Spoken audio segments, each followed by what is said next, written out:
Alright, hello, this is going to be Solidworks CSWA 7.13. If you want to follow along with the video, make sure to follow the link in the description, which will take you to the official Solidworks practice problem database. So let's get started. First of all, we're going to start our sketch in the top plane here.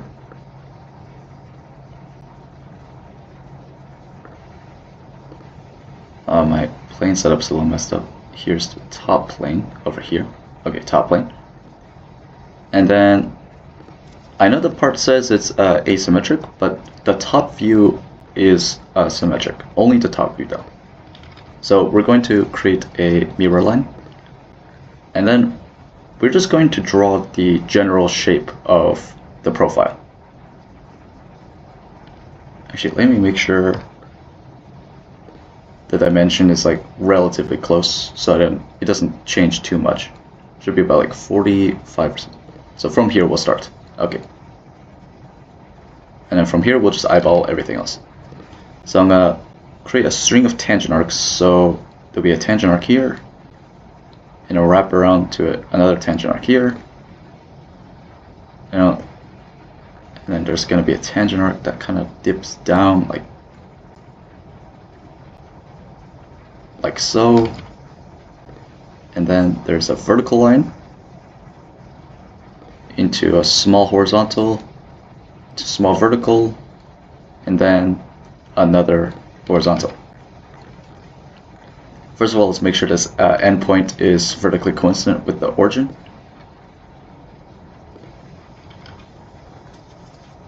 And then let's just go ahead and mirror all of this onto the other side.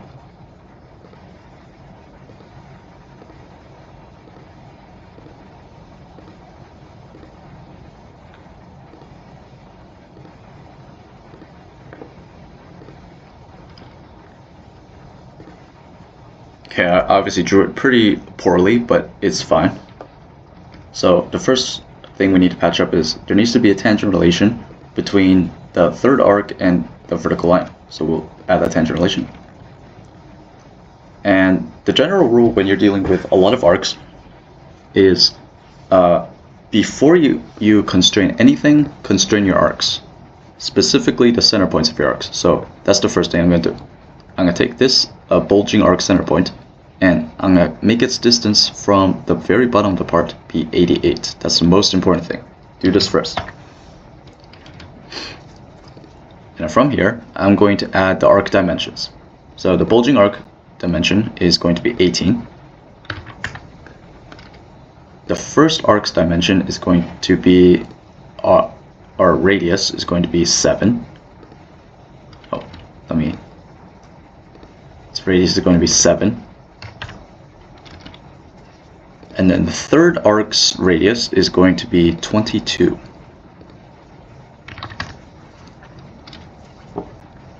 Now, the top is going to have a length of 98.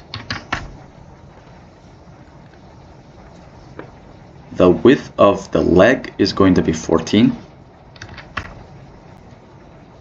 And the width between, or the width of the bottom of the part is going to be 58.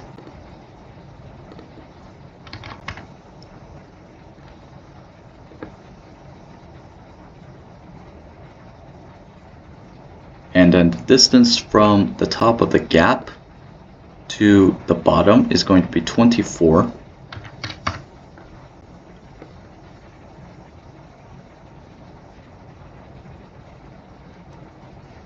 And over here at the top, the distance of the first vertical line is going to be 16.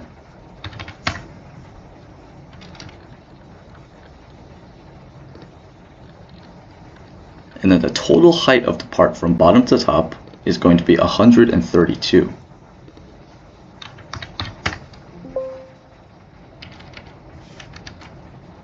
Up. 132.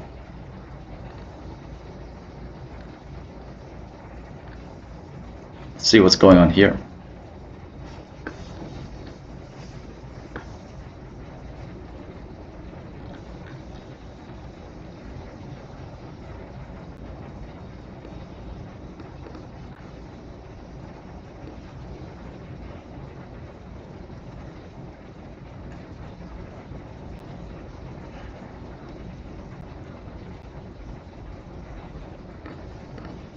Ah, I see. Okay. The problem is we haven't fixed the center points yet. So the dimension between these two center points of the bulging arcs, here and here, actually have to be 107. Like this. So now they are properly bulging.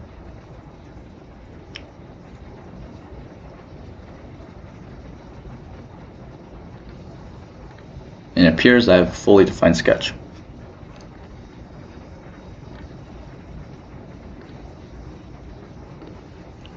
Let me just double check the heights.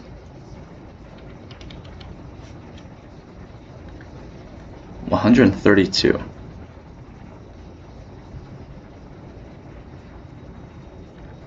$132.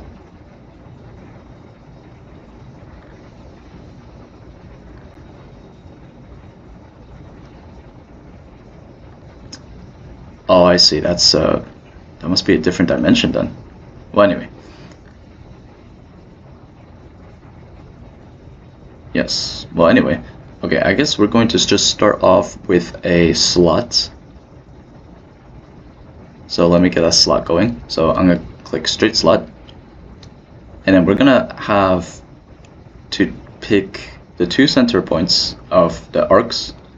And then we'll just make our slot like this. Now all we need to do is just add its width dimension, which is going to be 7. And there's your fully defined slot.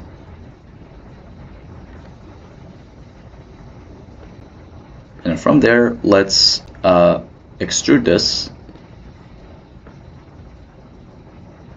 upwards by 15.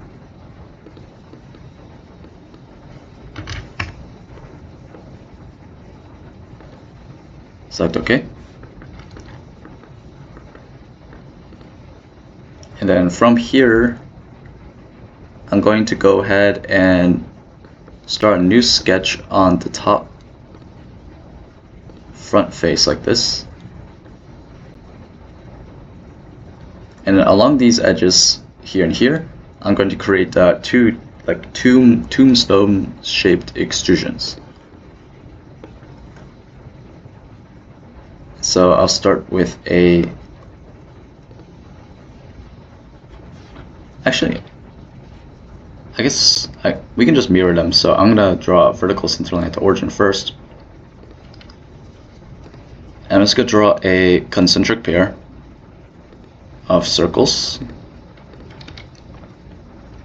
And I'll draw one vertical line that is coincident with this edge. Now, the inner diameter is going to be 5, and the outer diameter has to be 16.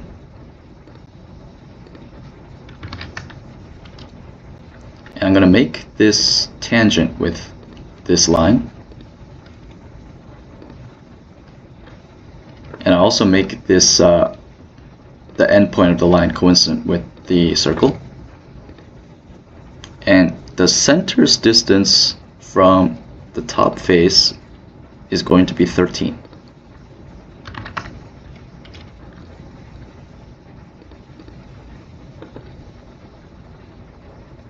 And I'll just create another vertical line on the other side. And I'll close out the contour. And we'll trim away anything we don't need. So let's proceed to mirror this onto the other side.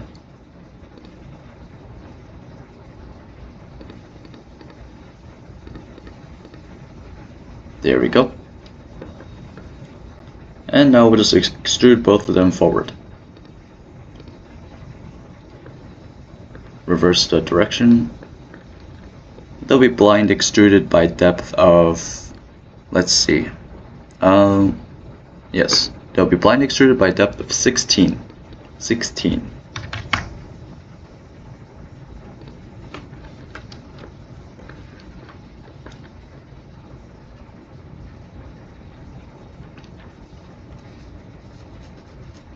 And now I'm actually going to go back to my first sketch. And we're going to draw up some new contours.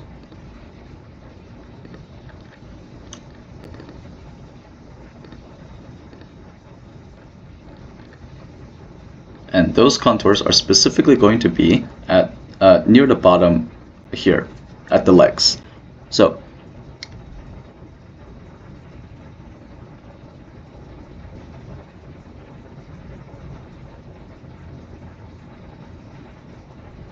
I think first we're going to have to draw a horizontal line, like so.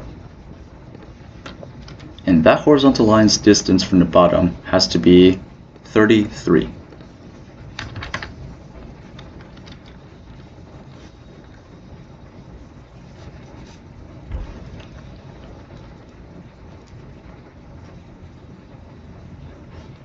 Then what else?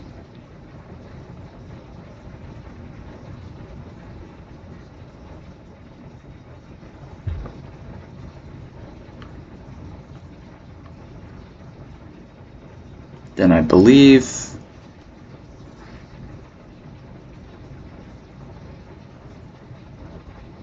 wait, hold on a second.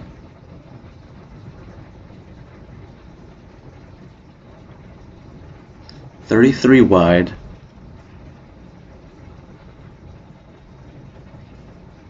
only one part is sticking out.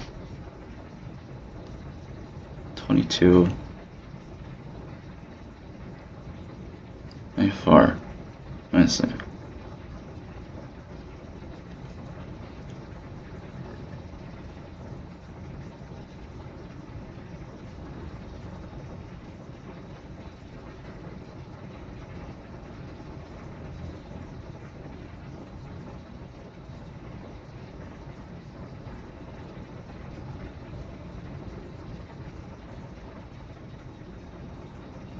Ah, I see. I think the assumption is that you need to draw another line as well. I think the other line has to be here, right here. You know, between this line and this edge. I believe that's it. Yeah, from the isometric view, it certainly looks that way. So I believe now we can do our different layered extrusions. So I'm going to go to features, or let me exit sketch first. Exit sketch.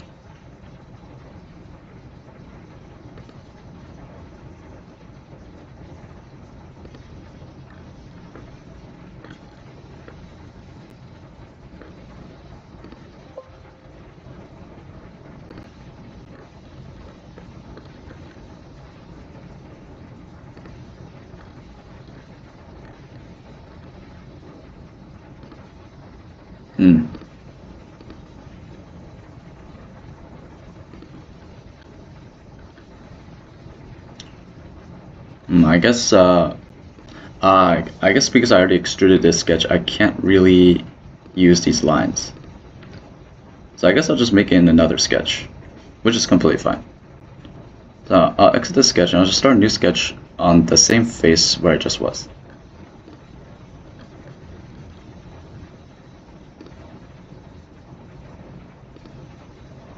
And I'll just draw those same lines that I just drew a second ago.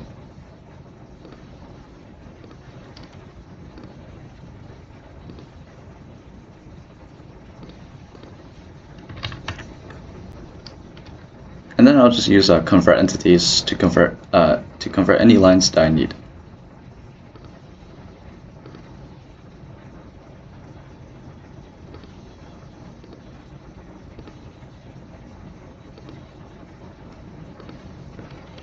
And I'll just trim away anything that's excess.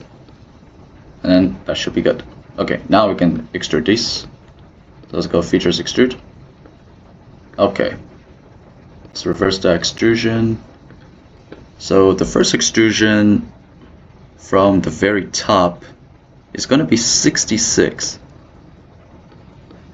I'm going to do blind 66, and the selected contours will be this L shape right here.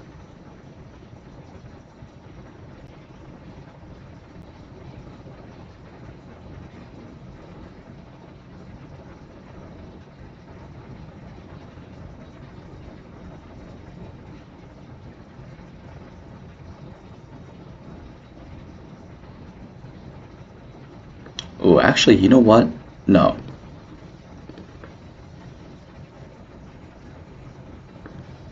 Okay.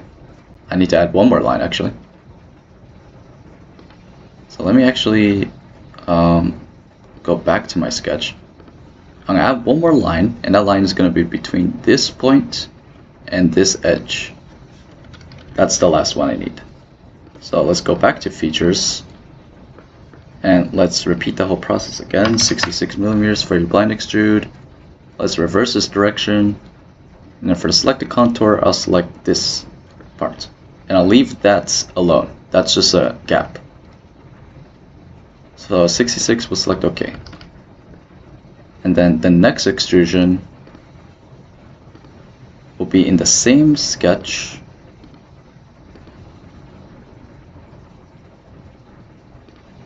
But this time the extrusion depth is going to be what?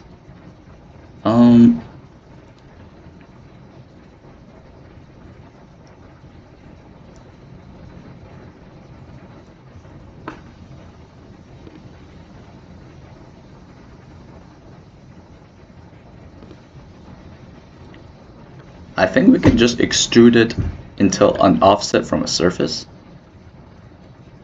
I think we can just offset it 16 from the bottom of the first extrude. And then the selected contour will be this part. Oh, that works actually. Oh, nice. That actually does work. So we're just extruding this downward up until it reaches the offset of 16 from this bottom face here. So this gap is 16. So it should be correct. So we'll select OK.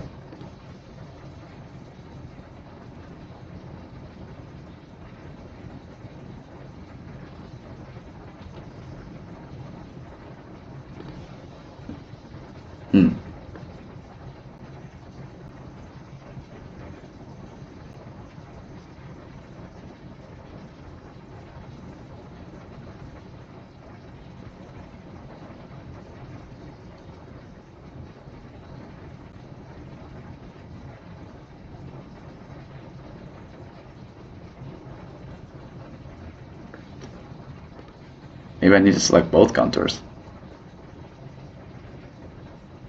Oh. So it was right from the beginning. So I didn't even need to draw that extra line, apparently. So this was right. Okay, I just got tripped up because the right view from the drawing made it seem like there was a gap, even though there wasn't. Interesting. Okay. So I guess from here, all we need to do is add 2 circles. Yes. Yeah, that's literally all we need to do. So we just gotta draw 2 circles now. So I'm gonna click sketch. I'm gonna draw on this middle face here. Let's make sure we get our vertical center line.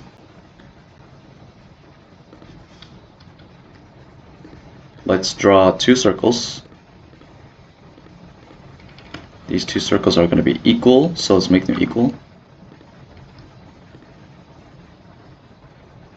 Their diameters is going to be 9.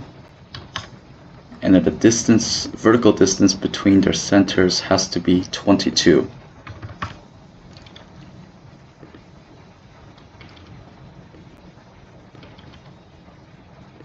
And then the distance between the bottom circle center and the very bottom of the part is going to be 11.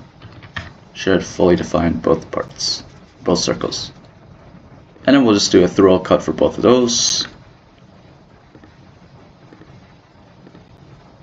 And that should be a completed part right there. So let's go ahead and check the answer. Evaluate mass properties. So for your volume, you should be getting, let me read this number. Yes, for your volume, you should be getting 209,918 cubic millimeters for your volume. 209,918 cubic millimeters for your volume.